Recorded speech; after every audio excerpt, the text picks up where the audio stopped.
And now, stay tuned for the mystery program that is unique among all mystery programs. Because even when you know who is guilty, you always receive a startling surprise at the final curtain.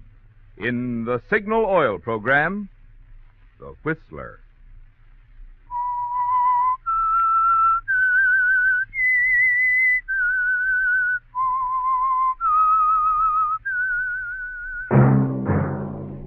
Signal, the famous Go Farther gasoline, invites you to sit back and enjoy another strange story by The Whistler.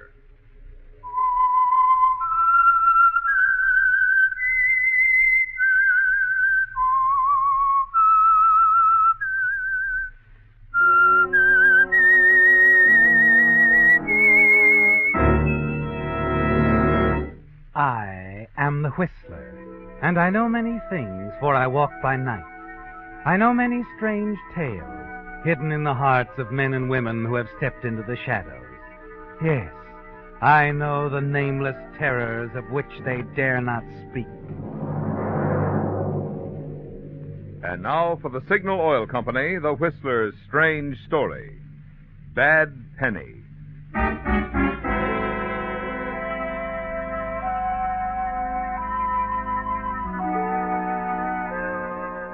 A cold rain whipped the windshield of the slowly moving car.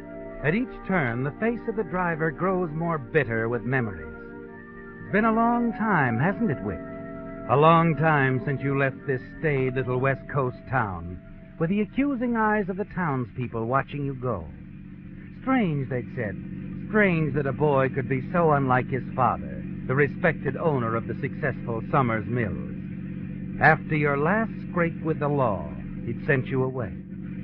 Now, having learned of your father's death, you've come back to the little town of Lansbury to claim what you're sure is legally yours. You wonder how much people will forgive as you pull up in front of the town's one hotel. You get out at the curb, shielding your face from the driving rain when... I'm awfully sorry. My fault, lady. I should have looked where I was going. I'll rescue your umbrella. Oh, thank you. Where? That's the name. It is you. Whitfield Summers. Well, at least I'm not a ghost. I guess you don't remember me. I'm Myra Rawson. Oh, of course. You were just a kid last time I saw you. Yes, I know. Look, there's no use out getting wet out here. Come inside the lobby where we can talk. Well, just for a moment. No. Oh, swell. Well, it looks like you're my welcoming committee. I suppose you've come back to settle your father's estate. Yeah, that seems like the general idea. Is your Uncle Josh expecting you? Yeah, I wired him last night. I'm your uncle's secretary. Well, certainly has an attractive one. You haven't changed much in 9 years. 8 years. Oh? And I'm a little wiser, I hope. You see, Myra, I've come back to Lansbury with only the best of intentions. I'm going to settle down and prove myself to everyone. Good. Uncle Josh, didn't he invite you to stay at the house? Oh, yeah, but I don't want to impose. I wanted to be sure before accepting it. I believe you'll get along fine, Whit. Well, I got to run now. Goodbye, Whit. See you soon. Oh, sure, Myra. We'll see lots of each other.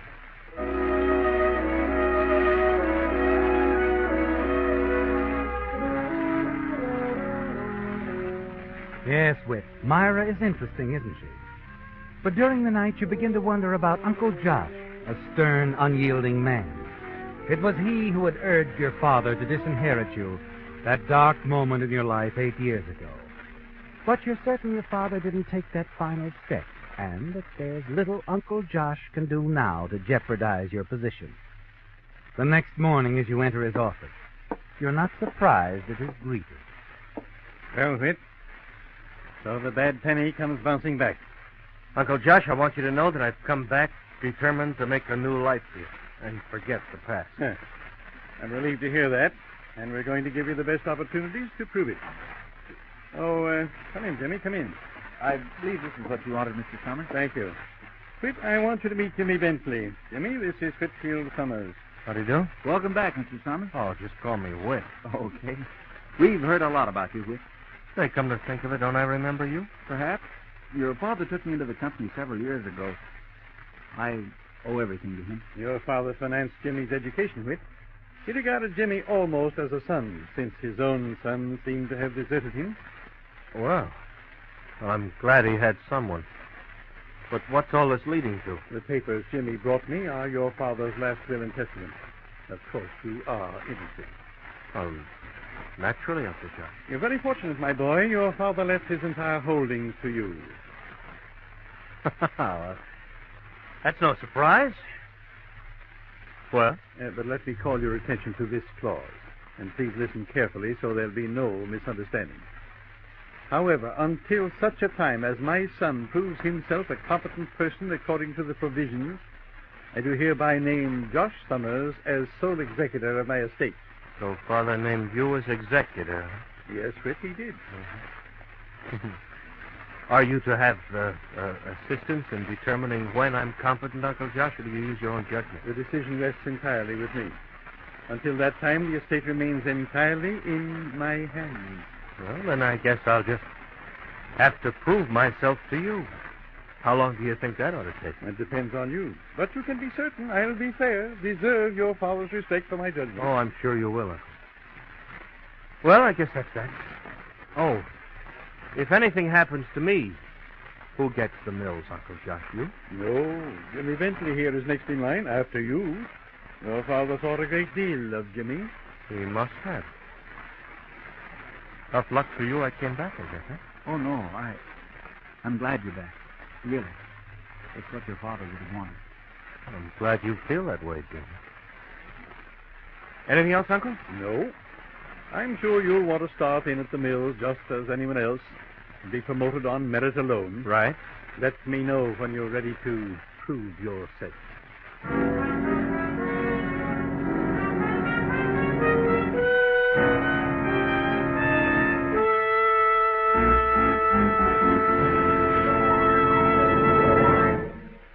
Are you becoming a blame shifter? Here's what I mean. If your car doesn't spring to life these days, the moment you touch the starter, don't start blaming your car. Try a tank full of Signal Ethyl. If your car's pickup doesn't make other drivers cast envious glances in your direction when the traffic light says go, don't blame your car. Try a tank full of Signal Ethyl. And if loss of power is forcing you to shift on hills that other cars walk up in high, don't blame your car. Try a tank full of Signal Ethyl. After all, the performance any car delivers can be only as good as the gasoline you use to power it. And Signal Ethyl, the premium grade of Signal's famous Go Farther gasoline, is a true super fuel, scientifically engineered to bring out the best in any car of any age, whether it's brand new or pre-war too. So if you're not happy about the way your car is acting, don't blame the car. Drive into a Signal station. See if a tank full of Signal Ethyl doesn't surprise you with performance you can be proud of.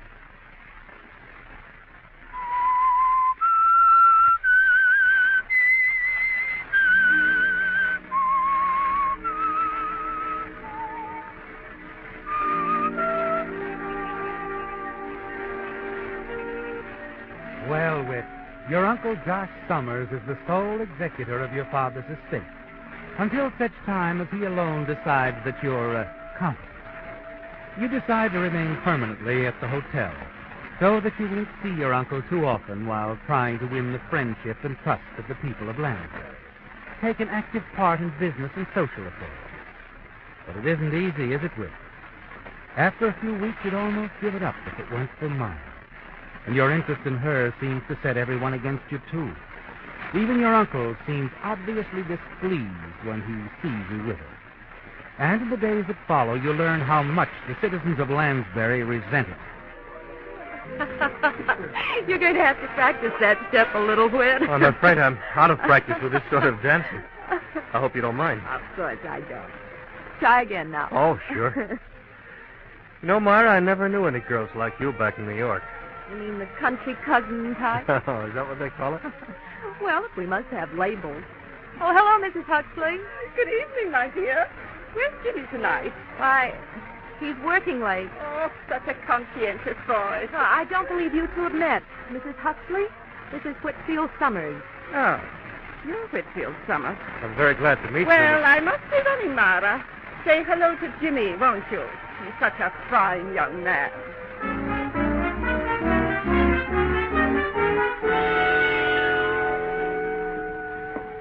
Loring? Yes?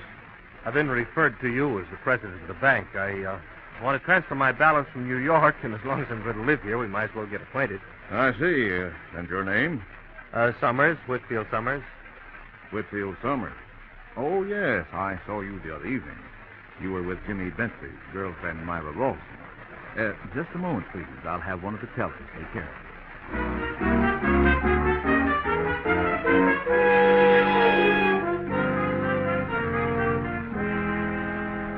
They're making it more difficult for you than you'd ever dreamed, aren't they, Whit? The town hasn't forgotten. To them, you're still the bad penny. But there's still the Summers fortune, too. And you're all the more determined that it will be yours as soon as possible. Then one evening at the office. Well, Vic, I see you're working late again this evening. Best way I know to learn the business from the ground up, Uncle Josh. I've admired your attitude lately. I know it hasn't been easy for you these past few weeks, Thanks. but I've about decided to give you a new opportunity. I need a man to spend a week up the coast to contact some bigger customers. Think you're up to it? Well, if you think so, there's nothing I'd like better. We'll discuss it later. Right now, I want to talk to you about something else. Come into my office, Fitz.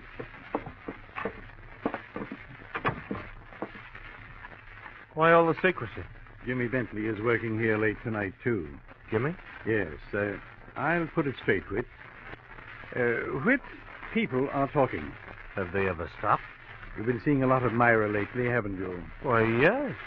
She's about the nicest person I've met in the whole town. My boy, Jimmy and Myra are practically engaged. Well, maybe so, Uncle Josh, but a girl has a right to change her mind. I was afraid you'd take that attitude. Now, Uncle Josh, there's nothing in the will that specifies with whom I fall in love. No, providing that it is love and not just a whim. You've been here a very short time, Whit. I'd have to feel a lot surer of you than I do to let you persuade Myra to break off her engagement. I wouldn't want to see Myra hurt. Now, look, Uncle Josh, if you think I'm out... Who is it? It's Jimmy, Mr. Summers. Just a minute. Come in, Jimmy.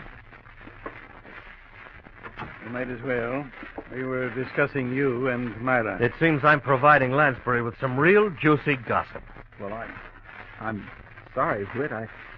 I guess you didn't know how things stood with Myra and me. Well, my solicitor's uncle has made that quite clear. No hard feelings, I hope. No? No hard feelings. Good night.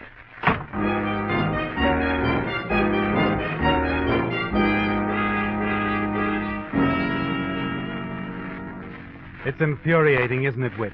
You feel that your uncle has gone one step too far.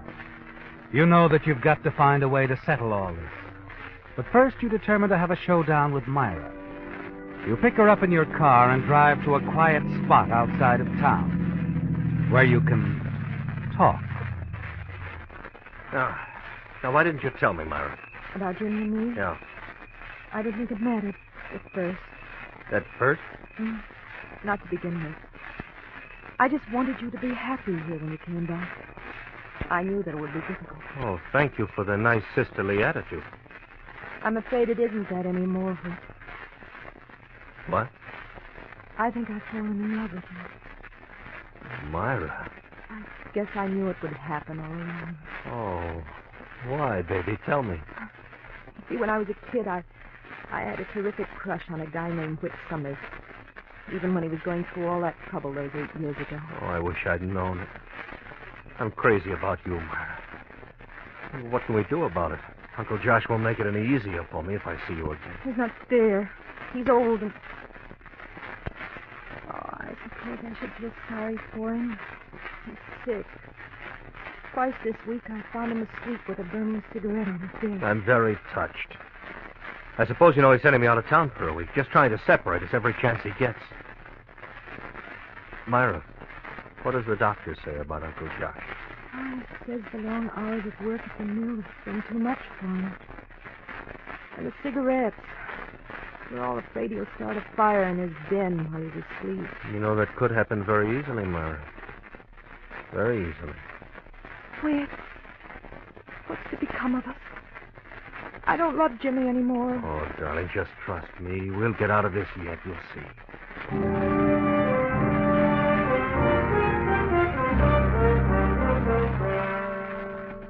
Well, Whit, it remains for Myra to suggest the one idea that will solve all your problems, isn't it? A sure way to rid yourself of Uncle Josh's domination. He goes through with his plans to send you north for a week. And the days alone give you a chance to think your plan through, weigh each possibility. Then when you return to Lansbury, the desk clerk at your hotel tells you that your uncle's housekeeper has been calling, that it's very urgent.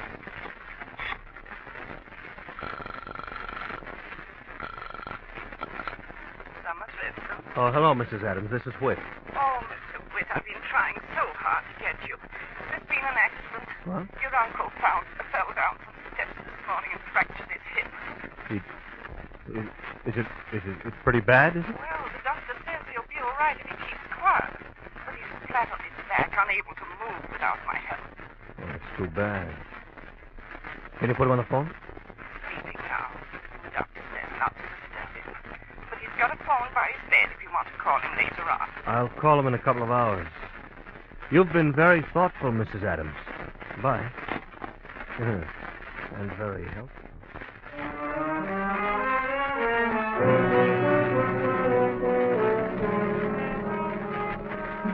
An accident, Whit. And it couldn't have happened at a better time, could it? Your uncle, helpless in his bed, with only the half-deaf Mrs. Adams in the house with him. You remember what Myra told you, of how Uncle Josh so often falls asleep with a burning cigarette in his hand, a fact everyone knows. You wait impatiently till you're certain the housekeeper is retired. Then, at 9:30 that night, you call your uncle's number. Yes? Yes, who is it? Uncle Josh, it's Whit. When did you get in? A little while ago. Mrs. Adams told me about your accident, Uncle Josh. I'm awfully sorry. But may I see you tonight, though, now? It's rather late, Whit. Can't it wait till morning? Well, it's kind of important. It's about Myra and me. Oh. Well, in that case, perhaps you'd better come over. Right away, Uncle Josh.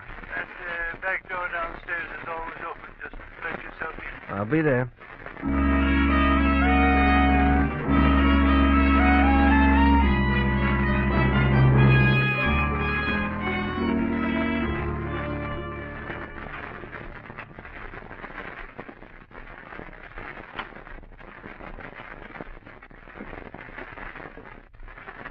You awake, Uncle Josh? Huh? Eh? Oh, Whit. Now, you wanted to tell me... Yes, Myra and I've talked it over, and we've decided you were right. I have no right to see her anymore. Oh, I'm glad you feel that way. You have a lot of good qualities, Whit. You're stubborn, but all the summers are. I'm anxious to see your report about that trip north. But that can wait until... Whit, are you listening? Oh, I'm sorry, Uncle. I didn't get much sleep last night. It was a long trip. Maybe if I went downstairs and mixed myself a drink. By all means. Oh, thanks. Go ahead. I'm sure it'll help.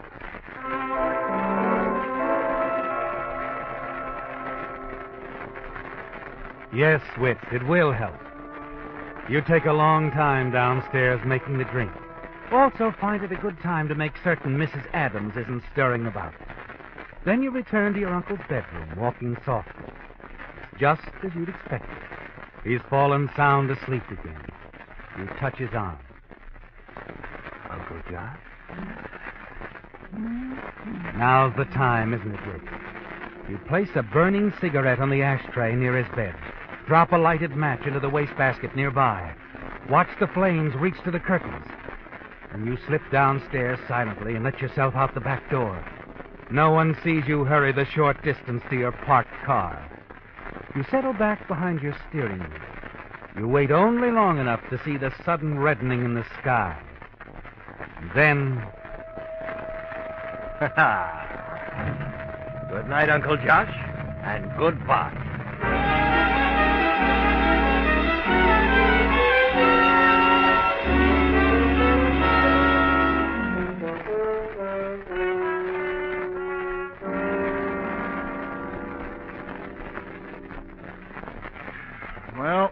I'd say that completes the investigation as far as the insurance company's concerned.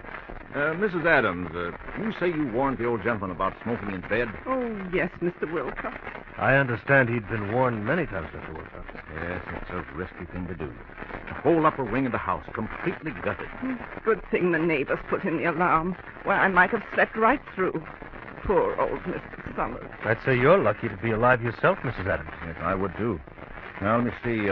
Mr. Summers, you'll be handling everything now, and can you locate the insurance policy for me? Oh, yes, I'm sure it'd be at the office, and on second thought, if you talk to Mr. Bentley, to Jimmy Bentley. Oh? Up to now, he's handled the personal affairs of Uncle Josh.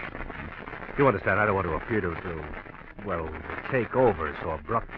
Well, that's very considerate of you, Mr. Summers. Oh, I don't think so. And Jimmy's a good boy. Yes, well, where will I locate him? I'd like to finish things up and leave town tonight if I can. Well, Jimmy's probably at the office, and... No, this is Tuesday. I guess he's over at the Businessmen's Club. Thanks, I'll find him. And, Mr. Summers, you'll be hearing from me again on the settlement. Anything else that might come up. You've inherited quite a business, haven't you, Mr. Summers? Yes, I suppose I have. Good day, Mr. Wilcox. You want to get away from them, don't you, Whit? Mr. Wilcox, Mrs. Adams, and especially Jimmy Bentley. Yes. For the present, you're happy to let Jimmy handle all the details so that you'll be free for a most important meeting with Myra. You call her as soon as possible to arrange it. Hello? Myra, it's Whit. Oh, Whit. Why haven't you called sooner? I haven't even seen you since your uncle... What's the fire? Well, there've been a lot of things, Myra. You know, questioning and all. You don't mean there was anything wrong about your Uncle Josh's death? Oh, no, just routine. Matter of fact, that's why I called. I shoved the details onto Jimmy's shoulders. Mr. Wilcox, the insurance man, will be talking to him for the next few hours. Oh, I'm glad. Well, you've been trying to see me. Jimmy, I just can't face it. I know, darling, but in a week or so, it'll be out in the open. You'll be married, and then... Whit! Yes? Whit, could we do tonight, the two of us? Drive to Phoenix, Arizona, and be married. I don't know. It's pretty soon after Uncle's death. People here won't understand any better later on. I know they won't. A small town. Who should know better than you how they are? That's right. All right, Myra, we'll do it. Right away? Tonight? Tonight, yes. I'll pick you up at your place. Make it around 8. I'll have the house dark. Then in case Jimmy drops by around 7:30 like he usually does, he'll think I'm out and leave. Good idea. When you come, drive all the way back to the garage. I'll come out the back door and put my things in your car. We'll go out through the alley in the rear. That way no one will see us leave. That sounds great. See you at 8 o'clock. I'll be ready, honey. We'll really give him something to talk about. And won't little Jimmy be surprised?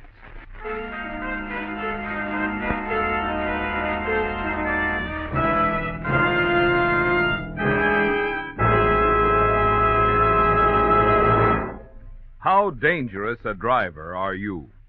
Regardless of how many safety rules you observe, you're still taking big chances on your life and the lives of others if you're driving on wet, slippery pavement with smooth, tread-bare tires.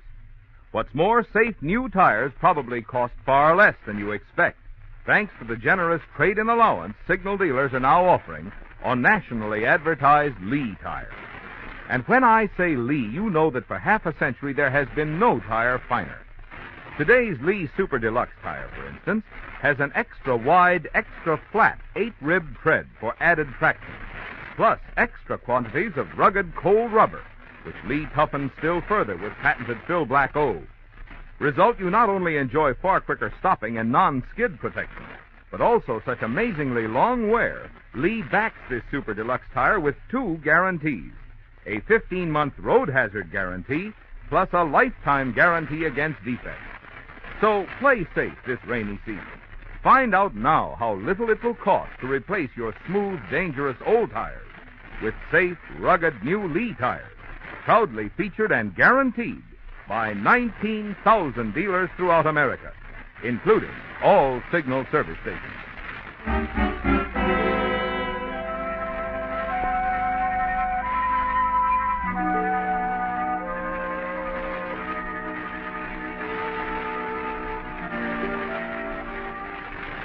As Whitfield Summers had promised, the town of Lansbury did have something to talk about.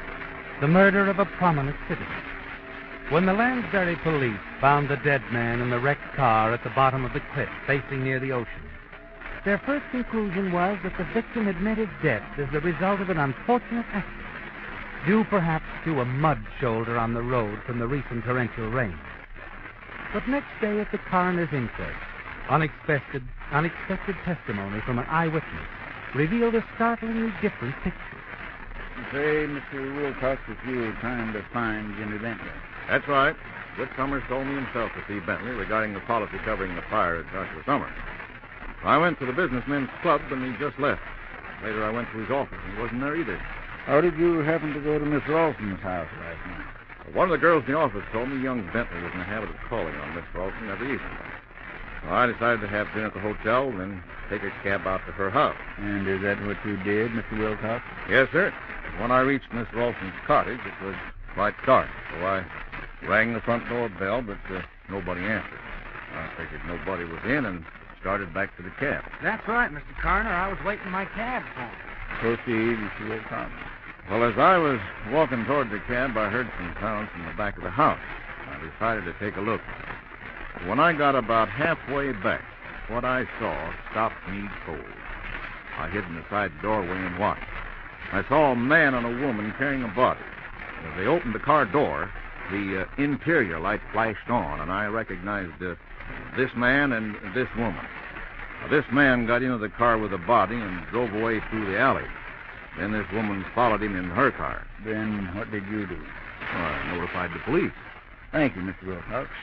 With your evidence added to that of the police, I'm quite certain the jury will have enough evidence for an indictment of first-degree murder against Myra Ralston and Jimmy Bentley in the killing of Whitfield Summers. Do you care to make any statement, Mr. Bentley? No? You might as well admit it, Jimmy. Mr. Wilcox and the cab driver saw us. We've known you for a long time now.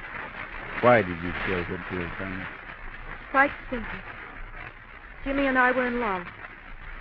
Jimmy was next in line for the Summers' inheritance. And we decided that nothing, not even Whit Summers, was going to prevent us from getting it.